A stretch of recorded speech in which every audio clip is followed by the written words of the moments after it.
Hey friends, today we're talking about the difference between seasonal affective disorder and postpartum depression. So this is a question that comes up commonly to me.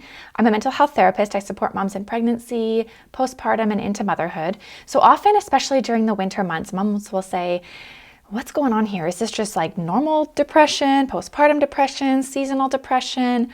What's the difference? I want to break this down for you today. If you haven't already, make sure you subscribe to my channel and click the bell so that you get notifications every time I post a new video.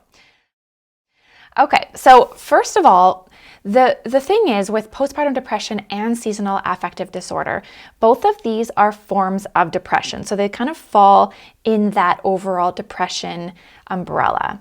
The biggest difference that I want you to know is that it's all about the timing.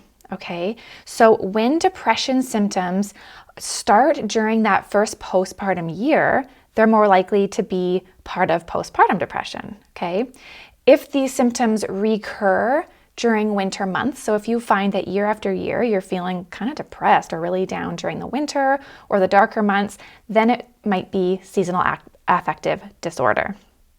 So you might have heard of seasonal affective disorder before, or SAD, S-A-D, some people refer to it as. This is a real thing, okay? And again, it's a subset of depression. So some of the symptoms are really similar, right? Things like really low mood, feeling down, feeling prolonged sadness, low energy, lack of appetite.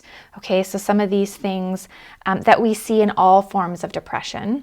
Sometimes even feeling like you don't have much interest or enjoyment doing the activities that used to bring you a lot of pleasure. If you just don't feel up to those anymore, that could be a symptom of depression. Okay. Now, the thing that's tricky is that most people do feel a little bit of a dip during the winter months, especially the farther away you are from the equator. So we know that this is partly to do with sunlight and vitamin D as well. Okay. So people who live farther from the equator have higher rates of seasonal depression. Kind of wild, isn't it? So we know that getting outside, getting sunlight makes a big difference with your mood and your mental health. Okay. We also know that during the winter months, we're not seeing people as much. Our sense of community feels a little bit limited. Maybe we're not getting the fresh fruits and vegetables that we normally would in the summer. So there's so many different factors that usually create that kind of like dip in mood in the winter. Seasonal affective disorder, though, is above and beyond that typical winter blues. So, you might feel a little bit down in the winter or not like your normal kind of peppy self, but if those feelings start to get in the way of your daily functioning, that's when it could be a bigger problem. So if you're not able to go to work, if you're not able to, do your basic hygiene or get through your day, or maybe you're missing appointments, things like that, then it's starting to become a bigger problem and you absolutely need to reach out to a doctor. The other thing to notice with postpartum depression or seasonal depression is if you have scary, intrusive, dark thoughts, maybe thoughts of wanting to harm yourself or take your own life. If you have anything like that, you absolutely need to reach out to a mental health professional or an emergency contact in your area. Okay. So again, the biggest difference that we're seeing with SAD and postpartum depression is timing. So if it comes on when you've become a mom or when you have a new baby, more likely to be postpartum depression. Okay. Sometimes these things can overlap. So if you have a new baby in the winter months, you can see how, the factors just pile up on each other.